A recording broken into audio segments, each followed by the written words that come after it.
Hi friends, welcome to my channel Ganga's kitchen. ఈరోజు recipe కుడాలు. ఇది వినాయకునికి స్పెషల్. వినాయకుని చవితి రోజు మేము ఇది నైవేద్యం పెడతాం కర్ణాటక సైడ్. దానికి కావాల్సింది 1 కప్పు,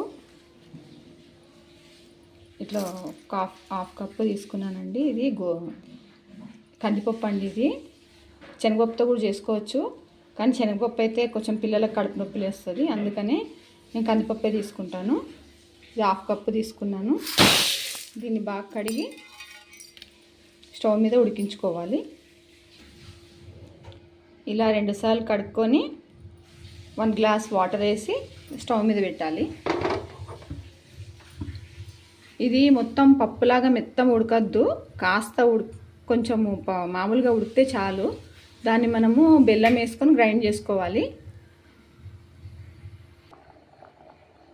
చూడండి, ఇలా ఉడుకుతుంది కందిపప్పు. ఇది ఇంకా ఉడకాలి.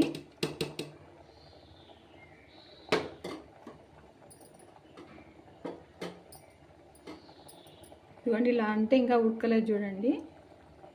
ఇలా అంటే ఇంకా ఉడకలేదు చూడండి. ఇది ఇంకా ఉడకాలి. అంటే ఇది కుక్కర్లో మాత్రం వేసుకోవద్దు. కుక్కర్లో వేసుకుంటే మొత్తం మ్యాష్ అయిపోతుంది. ఈ మ్యాష్ అయితే మాత్రం అది పూర్ణం పెట్టి కుడుములు చేయడానికి రాదు. అందుకని ఇది గిన్నెలోనే ఉడికించుకోవాలి. కందిపప్పు మాత్రం కంపల్సరీ. ఒకవేళ మీరు శనగపప్పు కావాలంటే కుక్కర్ పెట్టుకొని 3 విజిల్స్ కొట్టించుకోవచ్చు. కానీ ఇది మాత్రం కందిపప్పు మాత్రం ఎట్టి పరిస్థితుల్లో మాత్రం కుక్కర్లో మాత్రం వేయకండి. ఇలానే ఉడికించుకోండి. చూడండి, కందిపప్పు ఉడికే లోపల నేను 1 కప్పు మైదా తీసుకున్నాను. మీరు కావాలంటే గోధుమ పిండి కూడా తీసుకోవచ్చు. మైదా అంటే కొంచెం క్రిస్పీగా బాగుంటుందని మేము మైదాని వాడతాము. చూడండి, దీన్ని చపాతీ పిండిలాగా గట్టిగా తడుపుకోవాలి. ఎందుకంటే మైదా సాగుతుందండి, అందువల్ల కొంచెం గట్టిగా తడుపుకోండి. చూడండి, ఇలా చపాతీ పిండిలాగా తడుపుకోవాలి. ఇది కొంచెం మెత్తగా అనిపిస్తే ఇంకొంచెం పొడి పిండి చేసుకొని కూడా కలుపుకోండి. చూడండి, నేను ఇలా తడిపి పెట్టుకున్నాను. దీని ఒక 10 నిమిషాలు నానబెట్టి పెట్టండి. నేను ఇలా మూత మూసి పెడుతున్నాను. ఇది కందిపప్పు ఉడకబెట్టుకుంది. దీంట్లో కాస్త మిక్సీ గిన్నెలు వేసుకొని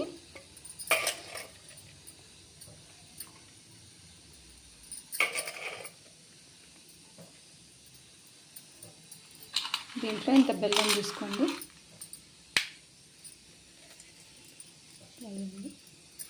చూసుకొని మనం మిక్సీకి వేసుకోవాలండి. మెత్తగా అయిపోతే మాత్రం పూర్ణము అస్సలు కూడా రావండి.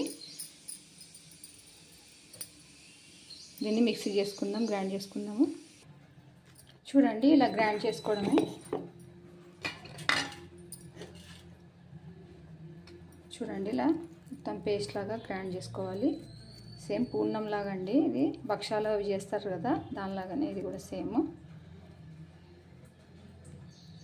చూసి మనము గ్రైండ్ చేసుకోవాలి. ఒకవేళ పప్పు మెత్తగా అయిపోయినా సరిగా రాదు, నీళ్ళగా అయిపోతుంది. అసలు ఇట్లా ముద్ద రావాలండి. ఇట్లా ముద్ద అయితేనే మనకి దాని కుడుముల్లో పెట్టి ఫ్రై చేయడానికి, డీప్ ఫ్రై చేయడానికి వస్తుంది. ఇలా ముద్ద కావాలండి. ఇదిగోండి, నేను అంతా గ్రైండ్ చేసుకున్నాను. బెల్లంలో కూడా చూడండి రాళ్ళు ఉంటాయి. చూసి రాళ్ళు అన్నీ ఉంటే బాగా మెత్తగా కొట్టేసి దాన్ని బెల్లాన్ని రాళ్ళు చూసుకొని గ్రైండ్ చేసుకోండి. లేకపోతే మొత్తం రాళ్ళు వస్తే మొత్తం వేస్ట్ అయిపోతుంది. చూడండి, ఇలా పిండి నానేసుకున్నాను కదా, ఇలా పొడి పిండి తీసుకోవాలా. చిన్న చిన్న బాల్స్ లాగా చేసుకోవాలి.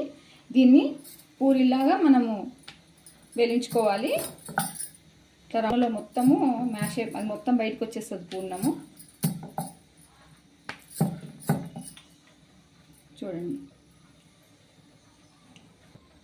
చూడండి, నేను రౌండ్గా చేసుకొని పెట్టుకున్నాను. దీంట్లో మనం అప్పుడే గ్రైండ్ చేసుకున్న పూర్ణం ఉంది కదండి, దీన్ని చిన్న చిన్న బాల్స్ లాగా చేసుకోవాలి. దీన్ని కూడా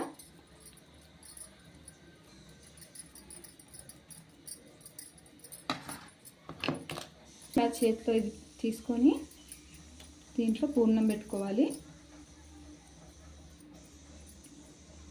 పూర్ణం పెట్టుకొని సేమ్ కజ్జికాయలాగా చేయాలి మనము.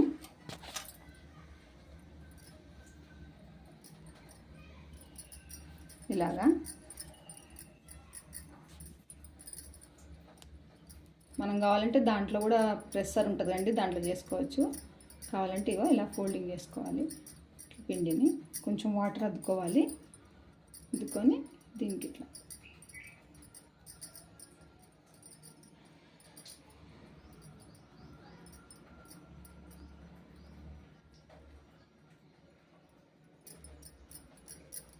తినండి. ఇలా చేసుకొని పెట్టుకోవాలి. ఇవన్నీ చూడండి, ఇలా కొంచెం వెడల్పుగా ప్రెస్ చేసుకోండి. సేమ్ కజ్జికాయలా చేయాలండి, అంతే.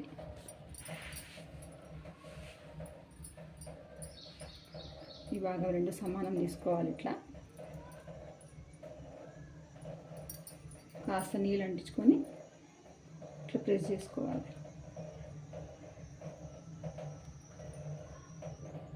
పిండి ఇది పూర్ణం బయటికి రావద్దు, రాకుండా ప్రెస్ చేసుకోవాలి.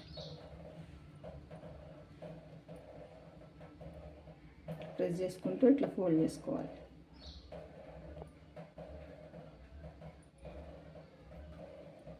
చూడండి, దీన్నే కుడాలంటారండి.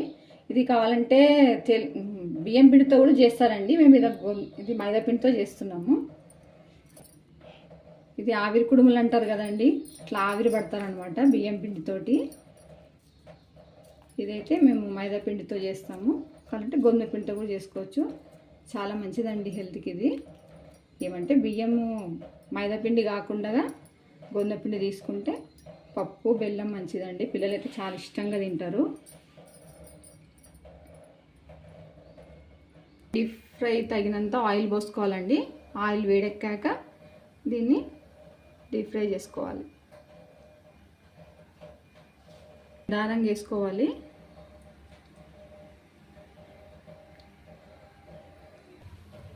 చూడండి, నూనె కాగింది, దీంట్లో వేస్తున్నాను. నిదానంగా వేసుకోవాలండి. ఇది కంపల్సరీ నిదానంగా కలుపుకోవాలి. చాలా అంటే చాలా బాగుంటుంది. నూనె కూడా ఎక్కువ అబ్జర్వ్ కాదండి, ఇది ఎక్కువ పీల్చుకోదు. పిల్లలు మాత్రం భలే ఇష్టంగా తింటారండి. ఒకసారి ట్రై చేసి చూడండి.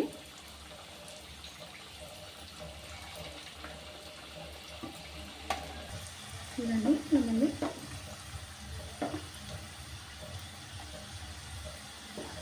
తిప్పుకోవాలి. బ్రౌన్ కలర్ వచ్చేలా కాల్చుకోవాలి. మొత్తము డీప్ ఫ్రై చేసుకోవాలి. కాస్త సిమ్లోనే పెట్టుకోండి, లేకపోతే మొత్తం మాడిపోయినట్టు అవుతుంది, లోపల పిండి ఉడకదు.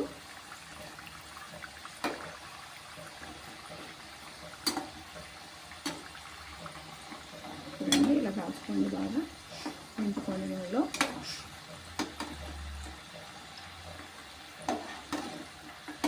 గోల్డెన్ బ్రౌన్ కలర్లో రావాలి. ఇంతేనండి, ఇంకా తీయడమే. చూడండి, ఇంకా తీసేసుకోవడమే ఒక ప్లేట్లో.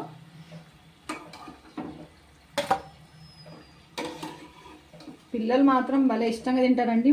మరీ చెప్తున్నాను, ఒకసారి మీరు ట్రై చేయండి. మీ పిల్లలు పెట్టండి, అసలు వదలరు అస్సలకి, అంత టేస్ట్ ఉంటుంది ఇది. ఇక్కడ సైడ్ మేము కుడాలంటామండి. ఇది మాత్రం కుడుములు. మనం బియ్యం పిండితో చేస్తాం కదా ఆవిరి కుడుములు, ఇది మాత్రం ఇట్లా డీప్ ఫ్రై చేస్తాం, అంతే, డిఫరెంట్.